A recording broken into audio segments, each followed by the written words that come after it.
Hello, bachcho. Let's see this question. The question says, a rectangular wire of frame ABCD rotates with constant velocity around its side BC parallel to a nearby current carrying straight conductor. Indicate the positions in which the minimum and maximum EMF will be induced in the frame. So first of all, यहाँ पे जो key concept use करेंगे, which is the key concept will be Faraday's law of electromagnetic induction.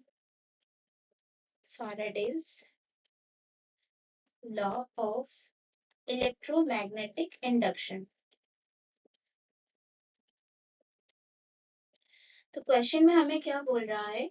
Question में हमें यहाँ पे given है कि एक रेक्टेंगुलर वायर है, एक रेक्टेंगुलर वायर है ए बी सी डी, ये एक रेक्टेंगुलर वायर है जो कि रोटेट कर रहा है with constant velocity omega, angular velocity omega से रोटेट कर रहा है अराउंड इट साइड बीसी। तो इस बीसी साइड से ये क्या कर रहा है? रोटेट कर रहा है इस तरह parallel to a nearby current carrying straight conductor. ये यहाँ पे एक स्ट्रेट कंडक्टर है, इसके साथ पैरेलली ये रोटेट कर रहा है। तो straight conductor indicate the position in which the minimum and maximum EMF will induce in the frame। तो इस फ्रेम पे क्या होगा, किस पोजीशन पे मैक्सिमम और मिनिमम ईएमएफ प्रोड्यूस होगा वो हमें निकालना है। So first of all Faraday's law क्या कहता है? It states that the EMF induced EMF is the rate of change of magnetic flux that is equal to EMF is equal to negative of d phi by dt। हम यहाँ पे negative sign इसीलिए use करें क्योंकि induced EMF always oppose the rate of change of magnetic flux. तो ये हो गया हमारा negative of d phi by D T.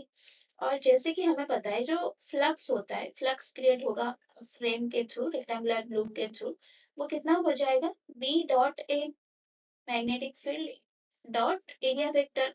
तो इसको हम किस तरह लिख सकते हैं? बी ए कॉस थीटा भी लिख सकते हैं। और यहाँ पे थीटा क्या है? This is the angle between magnetic field and area vector. तो इसको हम इस तरह भी लिख सकते हैं। तो ईएमएफ कितना हो जाएगा?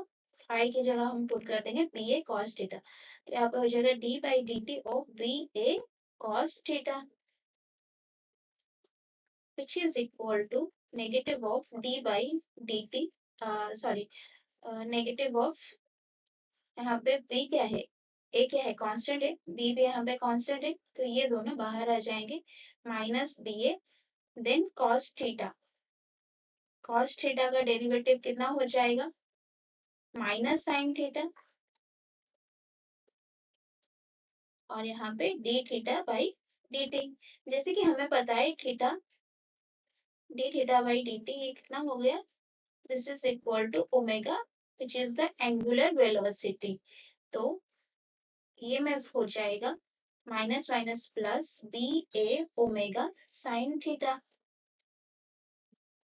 तो ये ईएमएफ का फॉर्मूला हो गया, एक्सप्रेशन हो गया। तो यहाँ पे हम देख रहे हैं बी ए ओमेगा, ये तो सारे कांस्टेंट टर्म्स है। मतलब इस क्वेश्चन में कांस्टेंट है क्योंकि मैग्नेटिक फील्ड तो यूनिफॉर्म है, एरिया वेक्टर भी कांस्टेंट है, और क्वेश्चन में हमें गिवन है कांस्टेंट वेलोसिटी से ट्रेवल कर रहा है। तो ईएमएफ मैक्सिमम कब होगा? ईएमएफ मैक्सिमम कब होगा? जब साइन थीटा का वैल्यू 90 डिग्री 1 हो जाएगा। तो it will be maximum when, maximum value कितना होगा यहाँ पे? सॉरी, यहाँ पे मैक्सिमम वैल्यू हो जाएगा इसका B A omega when theta is equal to 90 degree. तो साइन 90 डिग्री कितना होता है? 1 होता है। और ईएमएफ मिनिमम कब होता है?